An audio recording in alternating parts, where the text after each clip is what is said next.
Good morning, kindergarten. It's so nice to be able to do my online video for you today.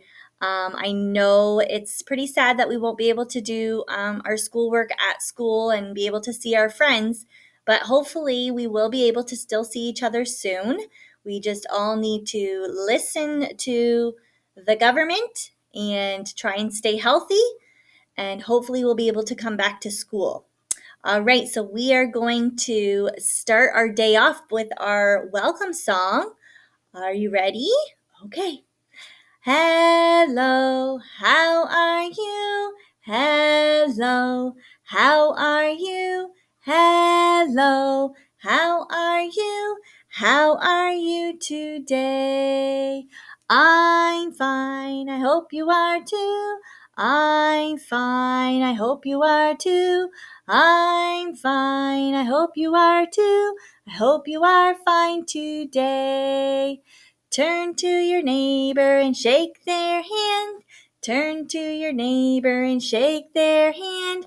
Turn to your neighbor and shake their hand. Shake their hand today. Good job, kindergarten. We are going to move on to our memory work, okay? So it comes from John 20, verse 29. Let's say it together, okay? John 20, verse 29. Then Jesus told him, because you have seen me, you have believed. Blessed are those who have not seen and yet believed. Good work. So we're going to keep practicing our memory work this month. So we are now going to move on to our Bible, and Mrs. Cummins is going to read your Bible story. It's about Samuel. Now let's see if you remember anything about Samuel. We talked about Samuel before our break. And do you remember his mother, Hannah? Now Hannah really wanted a baby, right? She really wanted a baby, and she prayed and prayed for a baby. And did God answer her prayer? Yes, he answered her prayer. He gave her a baby boy, Samuel. And Samuel was raised with his mother for a little while, and then he went to the temple, because that is where his mom promised that he had to go when he reached a certain age, right? So now he is at the temple. So we're going to talk about the Bible story called God Calls Samuel. All right, so if you have your coloring page, I will show you your coloring page. Your coloring page is this page right here. Now you can color it while Mrs. Cummins is reading the story if you'd like, okay? So let me go grab my Bible. And let me find my Bible story. God Calls Samuel.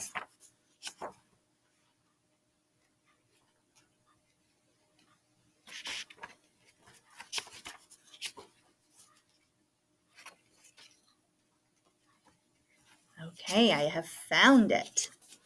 So, little Samuel lived with Eli in God's house at Shiloh. He was very happy there. Every day he helped Eli, for Eli was an old man. He took care of the lamps. He opened the doors for the church. He read to Eli, for Eli could no longer see to read. Samuel was a good boy, and he always obeyed Eli. Eli had two sons who were priests and who helped in God's house, but they were not like Samuel. They did not obey their father Eli. They did wicked things. They even forced the people to give them the food that was supposed to be sacrificed to God. The priests were allowed to eat the food after it had been on the altar, but Eli's sons did not like the sacrificed food. They wanted the raw meat. When Eli scolded his sons, they would not listen. Little Samuel worked in God's house year after year, and at night he slept in a little room beside Eli's room. One night when Samuel was 12 years old, Eli and Samuel were both laying down to sleep. There was a dim light in God's house, for the golden candlestick with 7 lights always burned until dawn. Sometime during the night, Samuel woke up. He heard a voice calling, "Samuel! Samuel!" Samuel arose and he ran to Eli. "Here I am, Eli," he said. "You called me, didn't you?" But Eli said, "I didn't call you, my son. Lie down again." So Samuel went back to his bed.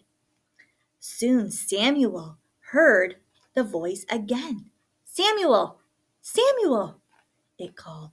Again Samuel arose and went to Eli. "Here I am, Eli," he said. "You called me now, didn't you?" But Eli answered, "I didn't call you, Samuel. Go back to sleep." So Samuel went back to his bed again. Not long after, Samuel heard the voice calling a third time, "Samuel! Samuel!" A third time he ran to Eli and said, "Here I am, Eli. Surely you called me this time." Then Eli realized, it must be God who was calling Samuel. God had not spoken to any of his children for a great many years. Samuel did not know the voice of the Lord. So Eli said, "Go and lie down, Samuel. God must be calling you. If you hear the voice again, say, 'Speak, Lord, your servant is listening.'" So Samuel went back to his room once again. He laid in his bed and listened, and soon God called him again. "Samuel! Samuel!" he called, and Samuel saw the Lord standing before him. Samuel quickly answered, "Speak, Lord, for your servant is listening."